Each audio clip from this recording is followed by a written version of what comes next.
ইবাদত কেন করব বলে রবের সাথে মোলাকাত হওয়ার জন্য। ইবাদত করলে হবে রবের সাথে মোলাকাত, বিনিময়ে পুরস্কার পাবো কি? জান্নাত বেহেশত আজা কে আজারে নবাশো কসে রাবা কসে করে নবাশো। ইবাদত করলে পাবো আমার রবের মোলাকাত, বিনিময় আমাদের পুরস্কার হবে জান্নাত। ইবাদত কি? আল্লাহর হুকুম বাস্তবায়ন করার নাম ইবাদত। ইবাদত কেন করব? রবের সাথে মোলাকাত, বিনিময় পাবো আমি আল্লাহর জান্নাত। এখন ইবাদতটা কোন নিয়মে করব? নিয়ম ছাড়া কোনো অফিস চলে না, নিয়ম ছাড়া কোনো আদালত চলে না, নিয়ম ছাড়া কোনো প্রতিষ্ঠান চলে না। আল্লাহর ইবাদত যে করব, নিয়ম আছে না নাই? আল্লাহর ইবাদত করার একমাত্র তরিকা আর নিয়ম হলো তরিকায়ে রাসূল, রহমতের নবীর আদর্শ অনুযায়ী ইবাদত করো। এরে আল্লাহর বান্দা, নবীর তরিকা আদর্শ মেনে তুমি ব্যবসা করো ইবাদত, নবীর আদর্শ মেনে চাকরি করো ইবাদত, নবীর আদর্শ মেনে ব্যবসা করো ইবাদত, নবীর আদর্শে বাথরুমে যাও ইবাদত, নবীর আদর্শ মেনে ঘুমাইবা ইবাদত, নবীর আদর্শ মেনে হাসি দিবা ইবাদত, নবীর আদর্শ মেনে কান্না করবা ইবাদত, নবীর আদর্শ মেনে জীবনে তুমি যত কাজ করবা ইবাদত। আর নবীর আদর্শ বাদ দিয়া নামাজ পড়বা ইবাদত হবে না, নবীর আদর্শ বাদ দিয়া রোজা রাখবা ইবাদত হবে না, নবীর আদর্শ বাদ দিয়া জীবনে যত আমল করবা কোনো আমল আল্লাহর আদালতে কবুল হবে না। যত কিছু করবা সব হবে মদিনাওয়ালা নবীর তরিকা। তুকু যাও সুন্নতে আহমদ কু যাবা মুহাম্মদ कै बुआद निस्बत तोरा मन अहब्बा सुन्नती कौले रसूल मजदाए का नमाई हम कुन कबूल। इबादत হবে কার তরিকায়? নবীজির তরিকা। নবীর আদর্শ নাই এমন কোন কাজ আছে? এ আমার কলিজার যুবক, পর্দার আড়ালের মা বোনেরা, নবীর আদর্শ এতটাই সুন্দর। মক্কার জমিনে রহমতের নবী যখন আসছে, মক্কার মানুষ ছিল চরিত্রহীন, নারীদের পছন্দ করে না। আপন বাবা তার কন্যাটার গলা টিপে জ্যান্ত দাফন করে মেরে ফেলে, এতটা খারাপ। নারী আর পুরুষ বাইতুল্লাহ উলঙ্গ হয়ে একসাথে তাওয়াফ করে। রহমতের নবী আসছেন এমন উত্তম আদর্শ নিয়া। নবীর আদর্শ গ্রহণ করার কারণে মক্কার মানুষ অল্প দিনের মধ্যে এত দামি হয়ে গেল। আল্লাহ পাক জিব্রাইল আমিনকে পাঠায় বলেন, নবীরে জানায় দেও আমি কিছু লিস্টি দিয়া দিলাম, নাম দিয়া দিলাম নবীর সাহাবী, এদের নাম নবীরে জানায় দেও আর বিনা হিসাবে জান্নাতি। জীবনের এক অমূল্য সম্পদ সুস্থতা, টাকা পয়সা বাড়ি গাড়ি যা কিছুই থাক না কেন, অসুস্থ হলে আর এই জীবনের কোনো দাম। টাকা পয়সা বাড়ি গাড়ি না থাকলেও আপনি আমি সুস্থ থাকলে এর থেকে সুখী জীবন আর আমাদের সুস্থতাকে আল্লাহ দায়েমান কবুল করেন। যারা এখনো অসুস্থ ঘরে বিছানায় হসপিটালে, আল্লাহ তাদেরকেও সুস্থ করে দেন। দরুদ ও সালাম সৈয়দুল মুরসালিন রহমাতুল্লিল আলমিন শফিউল মুজনিবিন খাতামুন নবিয়্যিন হযরত মুহাম্মদুর রাসূলুল্লাহ সাল্লাল্লাহু আলাইহি ওয়া আলিহি ওয়াসাল্লামের উপর সর্বোপরি শুকর যাদের অক্লান্ত পরিশ্রমের মাধ্যমে আজ আয়োজন সুন্দর, সময় পরামর্শ অর্থ দিয়ে মাইক লাইট প্যান্ডেল দিয়ে সহযোগিতা যারা করেছেন প্রত্যেককেই আল্লাহ কবুল করেন। দুনিয়াতে শান্তি, পরকালে মুক্তির ব্যবস্থা করেন। আল্লাহ মাদ্রাসা কবুল করেন, এলাকাবাসীকে কবুল করেন। যে হাজী সাহেবের আয়োজনে এবং আহ্বানে আমি এখানে আসছি, আসলে আপনারা অনেকেই হয়তো জানেন যে আমি দীর্ঘ এক সপ্তাহ বিছানায় ছিলাম, একটা মাহফিলে যেতে পারি না, প্রতিদিন 2-3টা প্রোগ্রাম ছিল। তো এখানে আসছি হাজী সাহেবের মহব্বতে, মনে হয় আরও একবার আসছিলাম। তো সময় বেশি দিতে পারবো না, কিন্তু কথা বলাও একটা পৃথিবীর সব থেকে কষ্টের কাজ হলো অনবরত কথা বলা। আবার যেই পরিমাণ কথা বলি ওই পরিমাণ বডির থেকে যে কথা বের হয়ে আপনাদেরকে দেওয়া হচ্ছে ওই পরিমাণ বডিকে তো দেওয়া লাগবে। এক নম্বরে বডিকে ঘুম দেওয়া দরকার, ঘুম দিতে পারি না। এই আবেগ দেখাইতে গিয়েই অসুস্থ হয়ে যায় মানুষ। পারে না মানে এক সেকেন্ড না ঘুমায় যেন খালি বয়ানি করি, করার পরে হঠাৎ করে মরে যাই। এটাই অনেকে ভাবে আমাদের মাহফিল ঠিকঠাক আর বাকি যেগুলো মাহফিল সব বাদ হয়ে যায়, কোনো আফসোস নেই। মানুষ বড় স্বার্থপর। আল্লাহ হেদায়েত দান করুন। আল্লাহ সুস্থ রাখলে দেখা হবে, কথা হবে ইনশা আল্লাহ। মনে কোনো কষ্ট নেবেন না। এখানে এসার পরে এসে আমি সর্বোচ্চ হাজী সাহেবকে বলছি 7:30 থেকে 8টার মধ্যে আমি মাইক ধরবো। দেখেন তো কতটা প্যারায় পড়ার কারণে, এক তো অসুস্থ, এরপরে রাস্তাঘাটের ঝামেলা, ঢাকার থেকে বেরোইতে এক জায়গায় বয়ে রয়েছি পাক্কা 1 ঘন্টা। আর ভালো লাগে না, কি করব। যাই হোক, তারপরে হাজিরা দিতে পারছি না, আমার কাছে তৃপ্তি। মানুষ যেন মনে না করে আমি ধোকা দেই। তো আমি কোরআনে হাকিমের এক টুকরো আয়াত তেলাওয়াত করছি, রসুলের একটি হাদিস পড়েছি। খুব সংক্ষেপ 15 থেকে 20 মিনিট কথা বলবো। এরপরে আর এক জায়গায় সেখানে ওয়াদা দেওয়া, ওই মাহফিল আমার আগে নেওয়া, অনেক আগে। এইটা নিছি, তারা যোগাযোগ করছে কয়েকদিন আগে, বেশি দিন না। কি করি, এই মানুষের মহব্বত ধরে রাখার জন্য, কষ্ট পাবে এই জন্য বললাম ঠিক আছে হাজী সাহেব, আমার তো বাদ মাগরিব বয়ান বোয়ালমারি, এরপরে আমার মাদারীপুর, আমি কিভাবে দেব? কয় হুজুর একটু হাজিরা দিলে হবে আপনি সময় করে। পরে এতটুকু চাইছিলাম মাদারীপুর শেষ করে আসবো, তাই তো 12টার উপরে বাজলো। পরে হাজী সাহেবের 1 সপ্তাহ 15 দিন আগে বললাম না, আপনার ওখান থেকে যতটুকু পারি দেখা করে এরপরে ওখানে যাও। তো যাই হোক, আল্লাহ নিয়ে আসছেন। আল্লাহ যদি আবার তৌফিক দেন আসবো, সময় দিব। সব কিছু বান্দা চাইলে হয় না, আল্লাহ চাইলে সব হয়। কি ভাই, বান্দা চাইলে কিছুই, কে চাইলে হবে? আল্লাহ। আল্লাহ পাক আমাদের এই আয়োজন, এই বসা, এই কষ্ট নাজাত ও হেদায়েতের জরিয়া বানায় দেন। আল্লাহ তাআলার যে আয়াত পড়ছি, আল্লাহ বলেন ওমা খালাকতুল জিন্না ওয়াল ইনসা ইল্লা লিয়াবুদুন। হে মানব জাতি, জিন ও ইনসান তোমাদেরকে আমি সৃষ্টি করি না, একমাত্র ইবাদতের জন্যই সৃষ্টি করেছি। লা তাআতা লি মাখলুকিন ফি মাসিয়াতিল খালিক। নবীজি বলেন আল্লাহকে অসন্তুষ্ট করে অন্য কারো হুকুম মেনে নেওয়া হারাম। অর্থাৎ আল্লাহকে বেজার করা যাবে, দুনিয়ার সব বেজার হোক, কিন্তু আমরা উল্টা করি, আল্লাহকে বেজার করি। আত্মীয় স্বজন যেন বেজার না হয়। বলে তা কেমন? যেমন পর্দা করলে আল্লাহ খুশি না বেজার, না আত্মীয় কি বেজার। এখন অনেকে পর্দা করি না, যদি কেউ ধরে বসি ভাই পর্দা করেন না কেন, আমার আত্মীয় স্বজন আগে খুশি রাখি, পরে আল্লাহ যে বেজার হয়ে গেল তওবা করে ঠিক করে নিব। পরে আর তওবারও কপাল হয় না, আজরাইলের সাথে দেখা হয়ে যায়। আসলে মুমিন তো কথা বলবে না, আমাকে ইমান দুর্বল।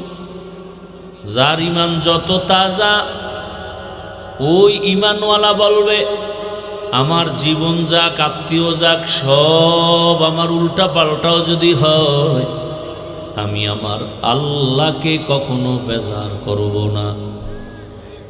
কারণ আমার আল্লাহ ছাড়া আপনার কেউ নাই। মা বাবাকে মনে করছিলাম তারা আপন, কিন্তু বাংলাদেশে তাকায় দেখলাম কত মা কত বাবা স্বার্থের টানে সন্তানকে জবাই করে দিছে। এ ঘটনা আছে না নাই? আরও কত কঠিন হালাত। বাবা তার মেয়েকে হোটেলের মধ্যে রেখে রাতের বেলা ডাক দিয়ে কয় তুমি আমার আজকে রাতের জন্য মেয়ে না, স্ত্রীর মতো। নাউজুবিল্লাহ আসে না? এ কি ইন্ডিয়ার খবর? বাংলাদেশের খবর। কোন জমানায় জন্ম নিছেন? বাবার সামনে মেয়েটাকে উলঙ্গ করে ধর্ষণ করা হলো এই দেশ। স্বামীর সামনে তার স্ত্রীকে উলঙ্গ করে ধর্ষণ করা হলো। মানুষ কুকুর মারলে কষ্ট পায়, এমন এক জমানায় আসছি যে মানুষ মানুষকে মারে, কোনো কষ্ট লাগে না। কিয়ামতের আলামত, এজন্যই তো ভূমিকম্প, ভূমিধস, আগুনের বৃষ্টি, গরম বেড়ে গেছে। এগুলো কিয়ামতের আলামত। আল্লাহ তাআলা বলেন সাবধান, মানুষ যখন গুনাহ বাড়ায় দিবে, নবীজি হাদিসে বলেন মানুষ যখন গুনাহকে গুনাহই মনে করবে না, আমানতের মাল খেয়ানত করবে, নারীদের কথায় উঠবে আর বসবে, সম্মানিত ব্যক্তিকে সম্মান দিবে না, আল্লাহর ঘর মসজিদে চিল্লাচিল্লি করবে, মসজিদের টাইলস মোজাইক হবে অনেক সুন্দর, কিন্তু কলবটা সুন্দর হবে না। মসজিদ অনেক সুন্দর করছে কে? অমুক টাকাওয়ালা, অথচ সে সুদের টাকায় ব্যবসা করে। আছে না নাই? ঘুষের টাকায় চলে, নামাজ নাই, রোজা নাই, তেলাওয়াত নাই, বড় কঠিন হালাত। আল্লাহ তাআলা বলেন আমি মানুষ বানাই নাই, হ্যাঁ বানাইছি একটা কাজের জন্য। জীবনে তার একটাই মাত্র কাজ, ওই কাজের নাম ইবাদত। ওই কাজের নাম কি? মা খালাকতুল জিন্না ওয়াল ইনসি বাখা, জুজ ইবাদত নিস্তে মাকসুদ আজ্জাহা। আল্লাহ তাআলা মানুষ বানাবার একটাই কাজ, আর জীবনে বান্দার কাজ নাই। কাজের নাম কি? বলেন না কেন সবাই? ইবাদত কি? আমরা মনে করি ইবাদত মানি একটা তসবিহ হাতে নাও, পাগড়ি লাগাও, মসজিদে যাও, জিকির করো, তেলাওয়াত করো, নামাজ পড়ো, ইবাদত শেষ। হ্যাঁ, ভালো করে মনে রাখেন ইবাদত কি, ইবাদত কেন, ইবাদত কিভাবে করব, এই তিনটা কথা। ইবাদত কি? তার জবাব হলো জীবনের প্রতিটি মুহূর্তে, প্রতিটি ক্ষেত্রে আল্লাহর হুকুম মেনে চলার নাম হলো ইবাদত। আল্লাহর হুকুম নাই এমন একটা কাজ আছে? বাথরুমে যাবেন, ওখানে কি আল্লাহর কোনো নির্দেশনা নাই? ঘুমাবেন, ওখানে আছে? খানা খাবেন, ওখানে আছে? তাহলে সোজা কথা, ইবাদত কি? মানুষের জীবনের প্রতিটি মুহূর্ত, প্রতিটি ক্ষেত্রে আল্লাহর হুকুম মেনে চলার নাম। এই ইবাদত কেন করব? বলে ইবাদত করব যে আল্লাহ আমারে এত সুন্দর করে বানাইছেন, যে মালিক এত সুন্দর কণ্ঠ দান করেছেন, যার বানানো কণ্ঠ এত সুন্দর, তিনি জানি আরো কত সুন্দর। জমিনটা এত সুন্দর, বানানেওয়ালাকে সে জানি আরো কত সুন্দর। চাঁদের আলো ভোগ করি রাতের বেলা, জোনাকের আলো, আকাশেতে লক্ষ তারা এক চাঁদের আলো, লক্ষ মানুষের মধ্যে একজন আল্লাহর ওলি ভালো। চাঁদের আলো এত সুন্দর, যিনি বানাইলেন তিনি আরো কত সুন্দর। সূর্য এত সুন্দর, যিনি বানাইলেন তিনি আরো সুন্দর। পানি এত সুন্দর, যিনি বানাইছেন তিনি আরো সুন্দর। আল্লাহ তাআলা এত সুন্দর, আমারে হায়াত দিলেন কে? কার হায়াত ভোগ করি আমরা? কার দেওয়া পানি পান করি? আল্লাহর। কার দেওয়া বাতাস ভোগ করি? সব আমার আল্লাহর। আমরা যে রাতের বেলা ঘুমাই, আল্লাহ যদি উঠাইয়া না দেন, উঠাবার কোনো ক্ষমতা আসেনি? ক্ষমতা নাই। আল্লাহ বলেন আল্লাহর দেওয়া সূর্যের আলো, চাঁদের আলো, পানি, বাতাস, জমিনের ফসল, গাছের ফল, নদীর মাছ কার? যেই আল্লাহর দেওয়া মাছ এত মজা লাগে, যেই আল্লাহর দেয়া গাছের ফল এত মজা, যে আল্লাহর বানানো জমিনের ফসল এত মজা, এত কিছু যিনি আমাকে দিয়েছেন তাকে একবার কি দেখতে মনে চায় না? या इलाही मुझसे मुझको दूर कर ताके देखो मुझ में तुझको एक नजर या इलाही तू मेरा माबूद है या इलाही तू मेरा माशूक है। আল্লাহ তাআলা এত সুন্দর আসমান বানালেন, জমিন বানালেন, আমাকে বানালেন, সব বাদ। আমাকে বানালে আমার দিয়ে চিন্তা করেন তো, সব বাদ। আপনারে যে বানাইছেন কে? এক ফোঁটা নাপাক পানি থেকে বানাইলেন, মায়ের গর্ভে রাখলেন, 40 দিন করিয়া আমার আল্লাহ ফেরেশতার মাধ্যমে মেহনত করাইয়া ওই পানি গোশতের টুকরা, রক্তের খণ্ড, এরপরে আল্লাহ পাক হাড্ডি দিলেন, গোশত দিলেন, দিয়া দিয়ে একটা সুন্দর স্ট্রাকচার মানুষ বানায় দিলেন। এত সুন্দর মানুষ, মায়ের গর্ভে আল্লাহ বাচ্চার ভেতরে রুহু দান করলেন। এত সুন্দর করে আল্লাহ আমাকে বানাইছেন। দুনিয়ার বানানেওয়ালারা ফ্যাক্টরির থেকে তেল বের করে, ফ্যাক্টরির থেকে লবণ বের করে। আমরা জানি লবণের ফ্যাক্টরি থেকে কখনো তৈল বের হয় না, তৈলের ফ্যাক্টরি থেকে কখনো লবণ বের হয় না। আর আল্লাহ এমন দয়ার মালিক, এক ফ্যাক্টরি মা, মায়ের ফ্যাক্টরি থেকে আমার আল্লাহ 5টা 7টা 10টা সন্তান বের করলেন। একজনের চেহারার সাথে আর একজনের চেহারার মিল নাই। একই মায়ের সন্তান, চেহারার কোনো, কণ্ঠের সাথে। কুদরত কার? কাদের কুদরত তুদারি বর কামাল আন্তা রব্বি আন্তা হাসবি যুল জালাল তুহি কাদের জলিলুল্লাহ জাহাদাত বহর হালে তুহি মেরা নেগাহদার। ভাইরা আমার, আল্লাহ রাব্বুল আলামিন একই মায়ের গর্ভের সন্তান। কিছু সন্তান এমন আছে, ভাই বোনের মধ্যে কারো জবান বন্ধ, কথার আওয়াজ নাই, কিন্তু খানাও ঠিক মতো খায়। আবার কোনো সন্তানের চোখে পাওয়ার নাই। আল্লাহ বলেন, এত সুন্দর তোমার চেহারা দিয়ে বানাইলাম, এত সুন্দর কণ্ঠদান করলাম, এত সুন্দর করে আমি মানুষ বানাইছি, গোটা মাখলুকত তোর গোলাম বানায় দিলাম। ও বান্দা, তুই ইবাদত যদি করো, আমি আল্লাহর সাথে হবে তোমার মুলাকাত।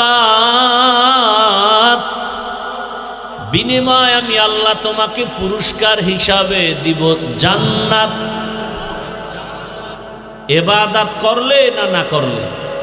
মা খালাকুতুল জিন্না ওয়াল ইনসি বাখা জুজ ইবাদত নিস্তে মাকসুদ আজাহা। ইবাদত কেন করব বলে? রবের সাথে মোলাকাত হওয়ার জন্য। ইবাদত করলে হবে রবের সাথে মোলাকাত, বিনিময়ে পুরস্কার পাবো কি? জান্নাত, বেহেশত। আজা কে আজারে নবাশো কসে রাবা কসে করে নবাশো। ইবাদত করলে পাবো আমার রবের মোলাকাত, বিনিময় আমাদের পুরস্কার হবে জান্নাত। ইবাদত কি? আল্লাহর হুকুম বাস্তবায়ন করার নাম ইবাদত। ইবাদত কেন করব? রবের সাথে মোলাকাত, বিনিময় পাবো আমি আল্লাহর জান্নাত। এখন ইবাদতটা কোন নিয়মে করব? নিয়ম ছাড়া কোনো অফিস চলে না, নিয়ম ছাড়া কোনো আদালত চলে না, নিয়ম ছাড়া কোনো প্রতিষ্ঠান চলে না। আল্লাহর ইবাদত যে করব, নিয়ম আছে না নাই? আল্লাহর ইবাদত করার একমাত্র তরিকা আর নিয়ম হলো তরিকায়ে রাসূল, রহমতের নবীর আদর্শ অনুযায়ী ইবাদত করো। এরে আল্লাহর বান্দা, নবীর তরিকা আদর্শ মেনে তুমি ব্যবসা করো ইবাদত, নবীর আদর্শ মেনে চাকরি করো ইবাদত, নবীর আদর্শ মেনে ব্যবসা করো ইবাদত, নবীর আদর্শে বাথরুমে যাও ইবাদত, নবীর আদর্শ মেনে ঘুমাইবা ইবাদত, নবীর আদর্শ মেনে হাসি দিবা ইবাদত, নবীর আদর্শ মেনে কান্না করবা ইবাদত, নবীর আদর্শ মেনে জীবনে তুমি যত কাজ করবা ইবাদত।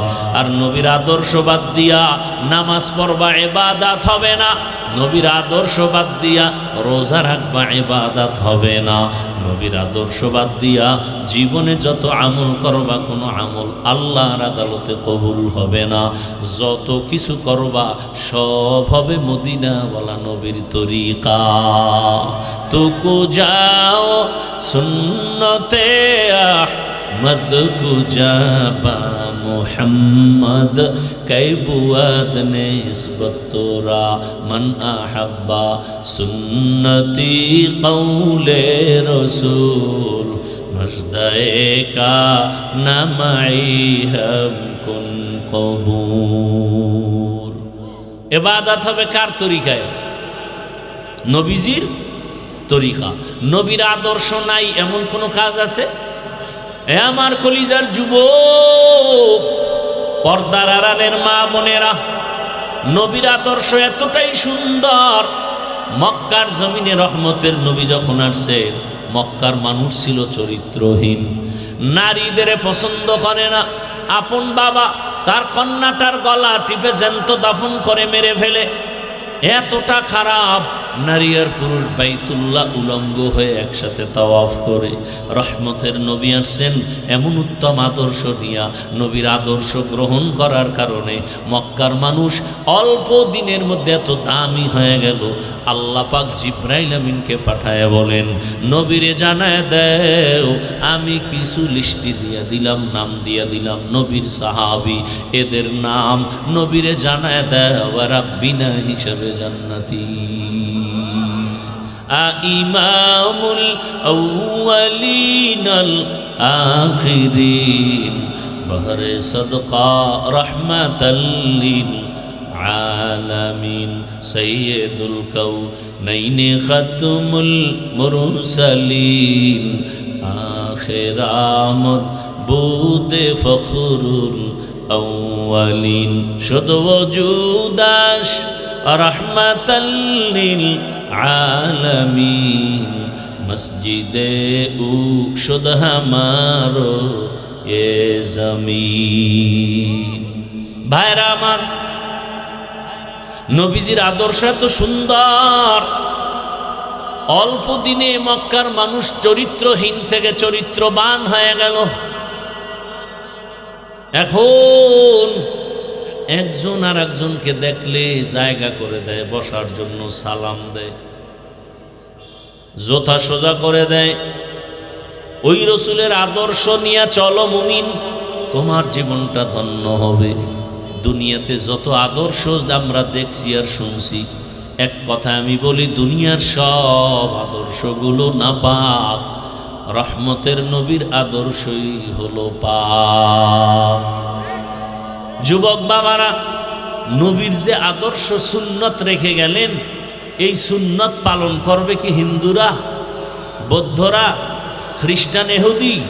কারা পালন করবে? শুধু বাংলাদেশের মুসলমান বাদ। হ্যাঁ, তাহলে মুসলমান ও যুবক, তোমার কেন রসুলের আদর্শ মতো তুমি চলো না? আঙ্গুলের নখগুলো কিভাবে কাটবা, কিভাবে রাখবা, এখানে নবীর আদর্শ আছে, মানো না কেন? মাথার চুলগুলো কিভাবে রাখবা, কিভাবে কাটবা, ওখানে নবীর আদর্শ, মানো না কেন রে বাবা? তোমার চুলগুলো দুনিয়ার বেঈমানদের লাইনে কেন? নবীজির আদর্শ ভালো লাগে না? ভালো না লাগলে আমার নবীর উম্মত দাবি করা বাদ দাও, তুমি ভিন্ন লাইনে চলে যাও। যে আমার কাছে ইসলাম ভালো লাগে না, মদিনার নবীরে ভালো লাগে না, তুমি নাস্তিকতার কাতারে চলে যাও ঘোষণা দিয়া। কিন্তু দাবি করবা মুসলমান আর কাজের বেলায় বেঈমানের সাথে তাল মিলাবা, আমার আল্লাহ এই অন্যায় ক্ষমা করবেন না। নবীর আদর্শ তো সুন্দর, জুতা দুইটা কেমনে পরবা সেখানেও নবীর আদর্শ, সেখানেও নবীর আদর্শ। যখন তুমি জুতা পরো ডান পায়ে ডান জুতা আগে দাও, এরপরে বাম জুতায় বাম পা দাও। এবার কোথাও তুমি কদম দিবা, প্রথম কদম হবে ডান কদম। এটা রসুল কি মূলনীতি কি বলে? যত ভালো কাজ ডান দিক থেকে হবে। খানা খাওয়া ভালো কাজ না খারাপ? কোন হাতে?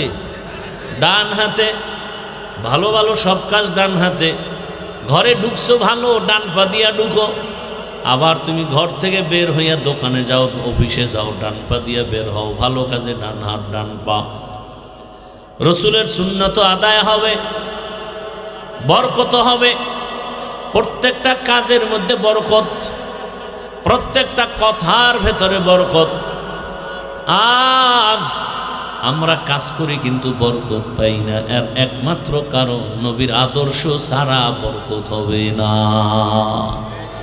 ভাইরা আমার, আল্লাহ তাআলা ইবাদতের জন্য আমাকে পাঠাইলেন। ওই ইবাদত, জীবনের এমন কোনো মুহূর্ত নাই যে আল্লাহর হুকুম ছাড়া তুমি আমি মন গড়া চলতে পারি।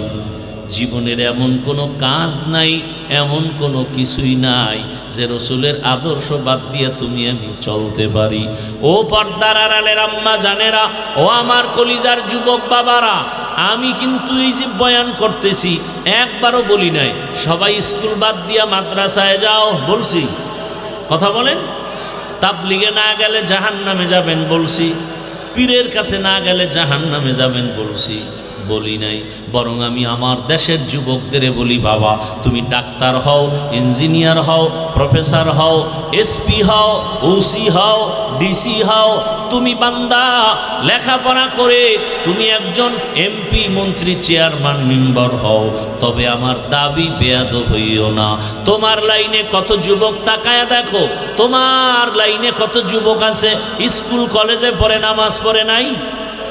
র্যাব, আর্মি, পুলিশ, বিডিআরের চাকরি করে, নামাজ পড়ে, পর্দা করে, ডাক্তার, প্রফেসর, ইঞ্জিনিয়ার নামাজ পড়ে। তুমি কেন পারবা না? তোমার কপাল খারাপ। এখনো কেন তুমি তওবা করো না রে বাবা? ও পর্দার আড়ালের মা বোনেরা, আপনার মতো কত মা, কত বোন এ জমিনের মধ্যে আছে, পর্দা করে, নামাজ পড়ে, হালালভাবে জীবন চালায়। আম্মা জানেরা, আপনারা কেন পর্দা করতে পারেন না, নামাজ আদায় করতে পারেন না? এরে আম্মা জান, এই এলাকায় আপনার মতো কত মা পর্দাওয়ালা, নামাজি, অভাব নাই। আপনার মতো কত বোন স্বামীর নামাজ 5 ওয়াক্ত নামাজ আদায় করে, মোবাইলে সময় নষ্ট করে না। ও আমার কলিজার যুবক বাবারা, তোমরাও এখন আমি বলি স্কুলে পড়ো, কলেজে পড়ো, কিন্তু নামাজটা আদায় করো। মা বাবার দোয়া নিয়ে চলো, নবীর তরিকা মেনে চলো, শিক্ষকের দোয়া নিয়ে চলো, মা বাবার দোয়া, ওলামায়ে কেরামের দোয়া পরামর্শ নিয়ে চলো। এরে নবীর আশিক, দেখবা তোমার জীবনটা সুন্দর হবে। আজকে সারা দুনিয়ার মানুষ ডাক্তার জাকির নায়েকরে চিনেনি, অথচ সে হোমিওপ্যাথিক ডাক্তার। ডাক্তার জাকির নায়েকরে দুনিয়ার সব মানুষ চিনে, বড় আলেম। এই জন্য কে জানে তার বাড়ি কই, তার মা, তার বাবাকে, কিন্তু আল্লাহ তাকে সম্মান দিছেন। তোমার মতো যদি সারা রাত মোবাইল চালাইতো, এত সম্মানে আসতে পারতো না। অতএব অনুরোধ করে বলছি যুবক বাবা, আল্লাহর মহাব্বতে আর নামাজ ছাড়বা না, দাড়ি কাটবা না, বেপরদায় চলবা না। মা বাবার দোয়া নিয়া, শিক্ষকের দোয়া নিয়া, ওলামায়ে কেরামের দোয়া নিয়া নবীর আদর্শ মেনে চলবা। রাস্তায় গাড়ি চালায় কত যুবক নামাজ পড়ে, নদীর মধ্যে মাছ ধরে নামাজ পড়ে নাই? কৃষি কাজ করে নামাজ পড়ে। তোমার এত অসুবিধাটা কেন? এরে আল্লাহর গোলাম, আল্লাহর ভয় নাই, মরণের চিন্তা নাই, এমন একটা দিন নাই পানির মধ্যে লাশ, গাড়ির নিচে লাশ, ঘুমের বিছানায় লাশ, কোন দিন মরণ হবে জানা নাই। অতএব আল্লাহর মোহাব্বত নিয়া তওবা করার মতো তৈরি যদি থাকে অন্তরে, মরিয়া গেল আর নবীর সুন্নতের বাহিরে চলবা না। মনের মতো গুনাহ তো কম করো নাই, পার্কে দৌড়াইলা, সারা রাত মোবাইলে গুনাহ করলা, মা বাবার সাথে বেয়াদবি করলা, জীবনে বহু গুনাহ করেছো। এবার তওবা করো, আর গুনাহ করব না। মা বাবার দোয়া নিয়া, শিক্ষকের দোয়া নিয়া, ওলামায়ে কেরামের দোয়া পরামর্শ নিয়া, নবীর আদর্শ মেনে চলবো। তওবা করার মতো যদি কারো নিয়ত হয়, মুনাফিকি না থাকে, খাঁটি তওবার নিয়তে দুটো হাত আমার আল্লাহকে দেখায় দাও। আয় আল্লাহ, হাতগুলো কবুল করে নেন, তওবা কবুল করে নেন। আয় আল্লাহ, তওবার উপরে মজবুত হইয়া চলার মতো আমাদেরকে তৌফিক দান করেন, আমিন। আলহামদুলিল্লাহি রাব্বিল আলামিন, والصلاة والسلام على سيد الأنبياء والمرسلين وعلى آله وأصحابه أجمعين يا أرحم الراحمين يا أرحم الراحمين يا أرحم الراحمين رب ارحمهما كما ربياني صغيرا يا الله محفل قبول করে নেন, মাদ্রাসা কবুল করে নেন। আয় আল্লাহ, এলাকাবাসীকে কবুল করে নেন। আয় আল্লাহ, মা বোনদের কবুল করে নেন। সন্তানগুলো নেককার বানায়া দেন। লেখাপড়া পরীক্ষার্থী যারা কামিয়াবি দান করেন, যুবকদের দিনের খাদেম বানায়া দেন। আয় আল্লাহ, মোবাইলের গুনাহ থেকে আমাদের হেফাজত করেন। সারা দুনিয়াবাসীকে মাফ করে দেন। আয় আল্লাহ, প্রবাসীদেরকে হেফাজত করেন। বাংলাদেশকে শান্তির দেশ বানায় দেন। পরস্পরে হিংসা দূর করে মোহাব্বত বাড়ায় দেন। আয় আল্লাহ, দিলের নেক আশা পূরণ করে দেন। সুন্নত অনুযায়ী চলার তৌফিক দান করেন। আয় আল্লাহ তাআলা, আমরা যারা হাত তুলেছি আমাদের সবাইকে দিনের খাদেম বানায় দেন। নবীজির রওজা মোবারক বাইতুল্লাহ জিয়ারতের জন্য কবুল করে নেন। রব্বুল আলামিন, আমরা যারা হাত তুলেছি আমাদের যাদের মা নাই, বাবা নাই, মুরব্বীরা কবরে জান্নাতের বাগান বানায় দেন। যারা বেঁচে আছেন হায়াত বাড়ায় দেন। অসুস্থ যারা সুস্থতার নিয়ামত বাড়ায় দেন। জাহেরি বাতিনি দুশ্মনের মোকাবেলায় বিজয় দান করেন। মুখালিফের মুআফিক বানায় দেন। পেরেশানি দূর করে দেন আল্লাহ। যারা ব্যবসা করে, চাকরি করে, হালালভাবে বরকত বাড়ায় দেন। হারাম থেকে হেফাজত করেন। আয় আল্লাহ, নবীজির মোহাব্বতে আমাদের দিলের নেক আশা পূরণ করে দেন। আয় আল্লাহ, এলাকার মুরব্বী যুবক এই প্যান্ডেলে যারা আছে, সব মুরব্বী যুবক, ব্যবসায়ী, চাকরিজীবী সবাইকে কবুল করে নেন। আমাদের সকলের দোয়া মোনাজাত নবীজির মোহাব্বতে কবুল করে নেন। ওয়াসাল্লাল্লাহু তাআলা আলা খাইরি খালকিহি মুহাম্মাদিন ওয়া আলিহি وأصحابه أجمعين آمين آمين آمين برحمتك يا أرحم الراحمين।